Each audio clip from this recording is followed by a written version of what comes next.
ದೇಸಾಯಿಗೆ karate black belt ಪ್ರದಾನ.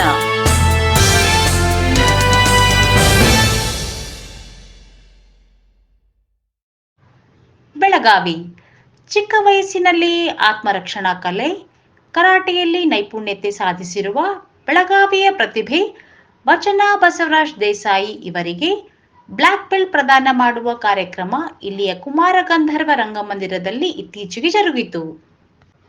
Indian karate club ಮತ್ತು Belagavi district sports karate association ಇವುಗಳ ಜಂಟಿ ಆಶ್ರಯದಲ್ಲಿ ಕಾರ್ಯಕ್ರಮ ಆಯೋಜಿಸಲಾಗಿತ್ತು.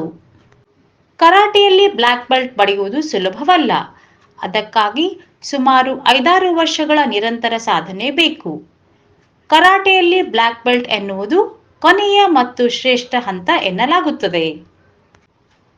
ಪತ್ರಕರ್ತೆ ಸುನೀತಾ ದೇಸಾಯಿ ಅವರ ಪುತ್ರಿಯಾಗಿರುವ ವಚನ ಕರಾಟೆಯ ಜೊತೆಗೆ ಕೇರಳದ ಪ್ರಮುಖ ಮತ್ತು ಪ್ರಾಚೀನ ಯುದ್ಧ ಕಲೆ ಕಲಾರಿ ಪಯಟ್ಟು ಕೂಡ ಕಲಿತಿದ್ದು ಕುದುರೆ ಸವಾರಿ ಕೂಡ ಮಾಡುತ್ತಾಳೆ.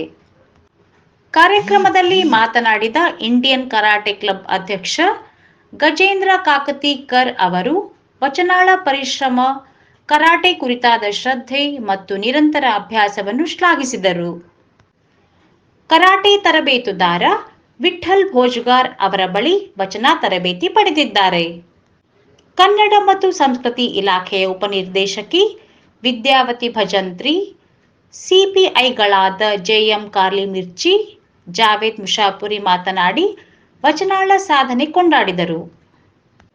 ನಗರ ಸೇವಕ ಸಂದೀಪ್ ಜೀರ್ಗ್ಯಾಳ್, ಯುವ ಮುಖಂಡ ಅನಂತ ಬ್ಯಾಕೂಡ್ ಸೇರಿದಂತೆ ನೂರಾರು ಜನ ಕಾರ್ಯಕ್ರಮದಲ್ಲಿ ಉಪಸ್ಥಿತರಿದ್ದರು.